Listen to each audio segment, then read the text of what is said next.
So let's talk about having perfect ideal life.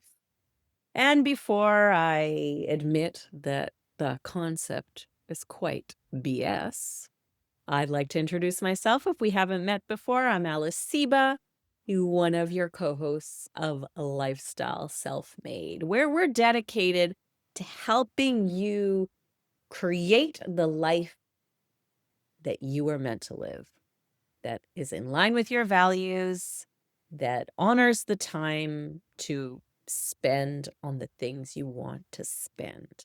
It's a journey, but there's definitely no perfection. But if you change your mindset, certainly we can come up with a perfect life for ourselves. I say it all the time that when people talk about reaching their full potential, I always say that's like complete crap because you can never do everything. So every time you reach your potential in a certain area, other things suffer. And there's a lot going on in our life. And if putting your focus into certain areas and not worrying so much about others is good for you, then absolutely you should go ahead and do what is right for your life. But for many of us who may have families, children, tons of things on our plate, that we have to balance this and come up with what it is, because everybody has priorities, different goals, and we all have our own path, and we have to find our own unique way that speaks to what we actually want. There's important work for you to do to figure this out. What is going to be that quote unquote perfect life? And I think that often when we really reflect on it, the things that we probably thought were part of that perfect life, it's like things that we maybe don't really want because we're not willing to do what it is to get there. Or maybe we're distracted by tons of shiny objects, or maybe our self doubt is getting in the way. And when people think about their perfect life, they probably think about things like living in a gorgeous mansion, or maybe a secluded cabin in the woods, building a fabulously successful career, or maybe protecting your ability to stay home, staying lovingly married, or maybe it's to be fabulously single forever, traveling the world, or taking a cross-country road trip, having a huge family, a small one, or not at all, right? There's so many different routes we can get. And we often think about things in money, where we're living, how we're making a living, our family and loved ones, and so forth. And those are all important things. But when we look at it, think, okay, I want to have a gorgeous mansion. And that's a one-dimensional view, right? It doesn't take into account everything else in one's life if they're coming up with that. And if that's your dream, then it's probably vague or possibly unrealistic, unless you are willing to do what it takes. So here's a question to ask yourself is what do you dream about when you envision your perfect life? And write down a lot of things. Think about the different areas of your life. And if you notice, probably one likely commonality between what you wrote is having the freedom to do what you want and when you want, where you want, etc. We call that time freedom, right? If you start by putting that at the top of your list, you can get everything you want out of your life, no matter how unrealistic it might seem at first, because that's how you make your decisions. Time freedom is more than just doing what you want when you want. It is deeper. It's understanding the value of your time and ensuring that you focus it on what matters to you. So, understanding that is the difference between envisioning a realistic and unrealistic dream life. For example, worldwide travel isn't practical for most large families. It's not impossible, but you could make certain sacrifices, create a budget, and start homeschooling your kids. But for the average person, it's not really practical.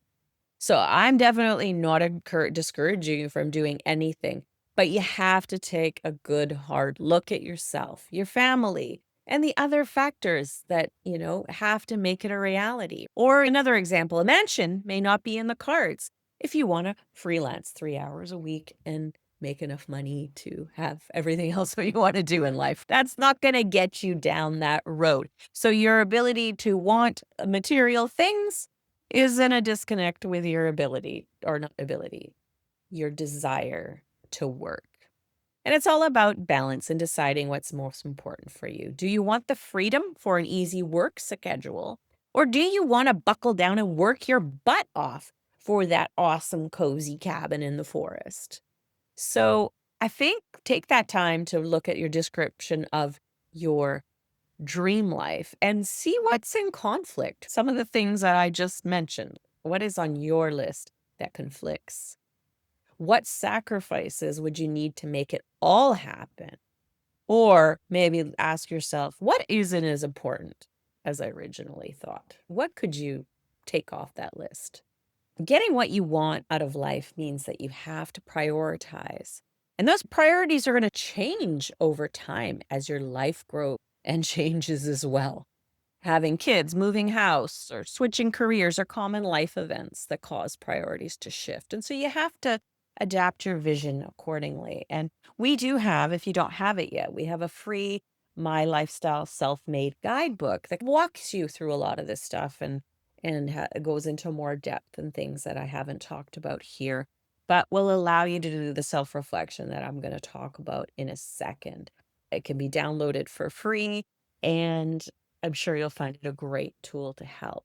Because as we've established, it's really important to make that whole life evaluation so you can balance all your priorities and start living a life that actually matches that, right? Instead of yearning for something that doesn't really fit what you want anyway. These are the areas that I would reflect on, and you don't need to memorize them or write them down. Just go grab the Lifestyle Self-Made Guidebook, and you'll find the link in the description here. But is your whole entire life as a whole, right? But then your spiritual life and your romantic partnership, relationship with your children. Obviously, if some of these don't apply, then they don't apply. But career and business, relationship with your family, relationship with your friends, you and your community, your physical health, your mental health, and most importantly, your relationship yourself. So within those categories, ask yourself, what I love about this. What do I love about my spiritual life? Do I find challenging in my romantic relationship? Or what do I wish I could change in my career and business? And what will I change myself? And then to think about the first thing you're going to do right away, because you're going to get some real good clarity right away. So you can start cleaning things up and figuring out what those priorities are. Once you've written that down, take some time and think on it and reflect, because you're going to be setting priorities for that. You're going to identify your values. Like, what is most important to you? Is it family, wealth, health, etc.? What are your long-term and short-term goals? Now, you don't have to have it all planned out and mapped out completely, but knowing what you want to accomplish will allow you to evaluate those priorities again and then rank them. And not everything can be a priority in your life or a top priority, right? You're going to have to whittle that down to 3 to 5 things that are above everything else. And for most of us, it should be our health, mental and physical health. We should be taking care of ourselves first, our relationship with ourselves first, because then we can give to others and make that work. But then maybe your next one is family. Maybe after that, it's your career or your financial situation, right? And it'll help you make a lot better decisions. And take some time also to think about what time you have now, what resources you have, and what other conflicts are there. And are you making your time? Like, you're saying something is important in your life, but you're not making the time for it. Where can you make those adjustments? So our lives, will never be perfect, but the more content we can be with what is and consistently line that up with our priorities, because sometimes things do get out of whack. Work takes on more importance than it really should. And then you got to make some decisions about that. And if you're working for an employer, maybe there is time to dedicate to creating your own thing. And we do have resources for you in that Lifestyle Self-Made Guidebook that can lead you to that next thing that you may want to do. Start breaking free from having someone else dictate your time and creating a business that doesn't eat up all your time as well. Creating these opportunities are work. It's not going to come without some sacrifices. But in your plan, you got to figure out where you want to be. So it's not just like a mindset shift, right? And being content. And it's actually really rooted in your priorities and values. And the more clear you are on that, the easier it is to move in the direction that you want. Definitely grab that Lifestyle Self-Made Guidebook. It's totally free. And if you already have it, but you've forgotten about it, it's always great to go through it again because your answers are going to be different. You have been working on things for a while and your life situation has changed, which has caused your priorities probably to change, but you might still be trying to do things a little out of whack. So grab it, let me know what you think, and let me know how I can help.